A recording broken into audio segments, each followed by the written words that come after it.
welcome back to my channel. Today we're here with Debbie and Mark Lewis. They live in Lawrenceburg, Tennessee, and I get the pleasure to go through their beautiful home today, and it's filled with early antiques and lots of handmades that this talented lady here, Debbie, makes, and it's just going to be a real treat to you. You're going to really love it. But before we get into that, I want to introduce them. This is Mark and this is Debbie. And if you don't care, I'd love for you to tell us a little bit about what you do, what your hobbies are. I know you guys are multi-talented. You're into a lot of different things. You are, trust me. And just kind of get you guys to tell us a little bit about yourself. Well, we have been doing reenacting for many years. My husband and my boys used to do Mansker Station. They'd come from Florida all the way up there. And we got into the colonial crafts and things like that from going to Williamsburg and enjoying that so much back in the 90s when my boys were little. So we started decorating our house in the colonial style, which in the panhandle of Florida is almost, you can't find it anywhere. Sure. So we would find things and we would add it to our home, and we just really enjoyed that. And I used to do craft shows in that area. I made corn husk dolls for many years and did really well with that. But then the country look faded out and the primitive look came in, and I started making primitive dolls as well as teaching piano lessons in my home for 30-something years. We moved to Tennessee. We bought a home that was pretty small, and we got our start here back in Tennessee because my husband always wanted to come back. And then just last year, we purchased this home here in Lawrenceburg, and we were able to fix it the way that we wanted it to, with all the room that we had added to it, and we worked really hard on getting it decorated in the style that we liked. Well, it's beautiful. Thank you. It's just absolutely beautiful. And you guys also do the reenactment? Yes, we do colonial time all the way up to the 1940s, and we dress in appropriate clothing for that, and we play music for the events there. So you'll see us in different venues, and the next one will be at the Bridal House in Cottontown, Tennessee in April, the 1st, like the 8th or 9th or whatever. I can't remember what date exactly. Okay. So see, some of us have talents and some of us are multi-talented. And these guys here, just going through their home and getting to see the things that Debbie makes and the bags, the what do you call them? The hunting pouches? Yeah, hunting pouches, the colonial era type things that he makes are just really, you're going to love this video. It's really beautiful. And I'm not going to waste any more time. Let's just get right into it. Well, thank you. And I want to thank everybody again for coming back and watching my videos and supporting my channel. And, you know, again, I'm fairly new at this, so if you can like my page or like the videos and subscribe, that really helps my channel keep doing good. And I really appreciate all the kind comments everyone leaves. It's really been a blessing. So let's get into this tour, guys. Okay.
here in, this is your spare bedroom? Guest bedroom, Guest yes. bedroom, okay. And as soon as I walked in this room today, when I was doing the tour, I literally just about fell out when I saw this piece right here. Oh my goodness.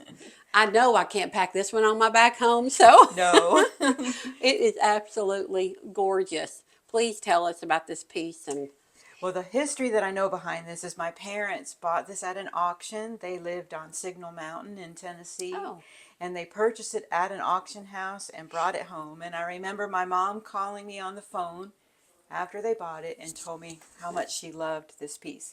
It's from the 1700s, mid 1700s, and we do have the is gorgeous. paperwork on it. When you look at the inside of the drawers, they're all dovetailed, and just the wood and everything. I wished it would tell the stories of who owned Oh, it. That isn't would be really interesting. absolutely. But when my mother passed away, my father called me and my sister over there. He wanted to make sure that each person got the pieces of furniture that wanted them, and I wanted this. And so he put it down that I would get the high boy, and it's one of my favorite pieces that we have. Well, I can definitely see why. It is absolutely gorgeous. And you can tell, I hope you can see from the video, it is just the, I mean, just the grain of the wood, the pulls. Definitely just a beautiful, authentic, early piece. It's gorgeous. You're very lucky. Yes, I am. Very lucky. Okay, we're in here in Debbie's living room, and when I walked in, I saw this beautiful baby grand piano, and I thought, I wonder if she plays that.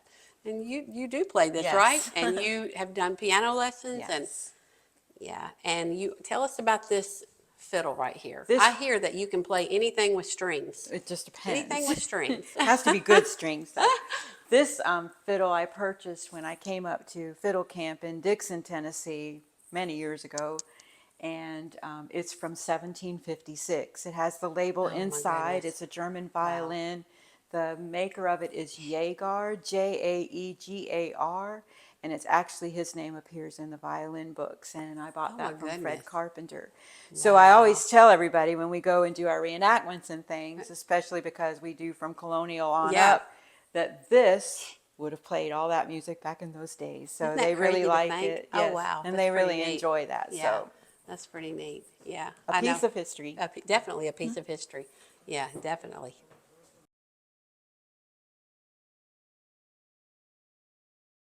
Okay, Debbie, this is the room where all the magic happens. The talent that she has in making these rabbits, these horses, the little chicks, these things look so old and so, it just absolutely amazes me how you do this. They are absolutely just adorable. And just make sure you get a good shot of those, just the detail in their faces. And you can tell about these if you want to. Well, basically, it's getting close to Easter time now. So, of course, you can see I'm working on rabbits and enjoying that a lot. It's going to change pretty soon and go to the patriotic theme, but you have to Yeah. go with the seasons way before when you're Definitely. doing crafts and stuff.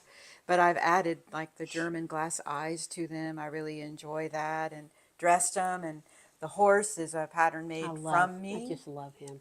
And he's got toe on the mane and the tail there. And this little bunny, whoops, You he say a does little stand horsey? up. This little bunny here was taken from one of my bunnies, and I made a pattern out of him.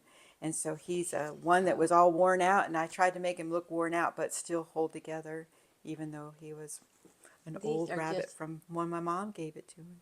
You are just so talented at making, I mean, it's hard enough to make these kind of things and then be able to make them look like they've been around for hundreds of years is just a true talent. That's what we make them fun. And I made this deer. It's actually my own pattern. I sold many Oh, of really? these, and My mom has one of these. well, I know Loves she it, does. yeah. And I go out and find antlers. Oh, you just in go the out in the woods. yard and get, So it yeah. has to have the forks in it for me to like them. So we go hunting for antlers. Oh, my that's husband fun. and I do.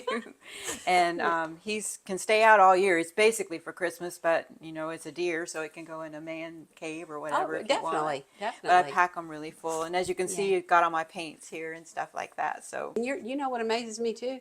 You're so neat, and all your Well, stuff is so mine. I wouldn't want to show you. this is just because you came here. Oh, okay. It doesn't usually look like this. Oh, and you've got the beautiful little Windsor chair that you get to sew in. Yes, I sew in my own Windsor, and I am Yeah. we did surround this room with some primitives and stuff. My husband made this hutch back when he was in the Air Force, and the we old aged red. it up, and it's Yeah. been around for a long time. We didn't want to get rid of it when we moved, so it made Well, a that's perfect perfect. spot for the Yeah, paints. perfect for all your paints. Yeah. Now, did you do this little sampler here? This I did a long time ago. It's a you go. reproduction sampler. It was back when people matted samplers, so it's from the But it's so the pretty, and I can 90s. tell you have done that on the tiniest of tiny cloth. Linen. Is that linen? It's linen and Yeah. it's real small and it I makes you don't know that I cross-eyed. could do that. I don't know whether my eyes would do it anymore. I'm not That's sure really, mine really would pretty. either. That's really, really Thank pretty. you. And then we also her husband is also he is an artist as well, and he makes, like I told you earlier, he makes the what do y'all call those? Shooting I call bags. shooting bags. Okay, and the powder horns. Does he also do He those? makes too? those at Okay. times too. Okay, so let's go over here and visit with him for a minute. And okay, and we're over here now with Mark, and he is so talented. And I'm just going to let you take the floor and tell us what you do.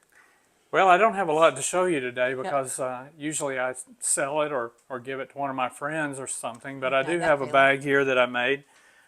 This would be the type of bag that the early hunters brought into Tennessee when they came here. Old They lead. hunted. They came here to hunt deer because it's a very profitable venture. The early long hunters, it was a way to become rich. So they came here and hunted deer hides. Sometimes they would take back 2,500 deer hides to Virginia and sell them.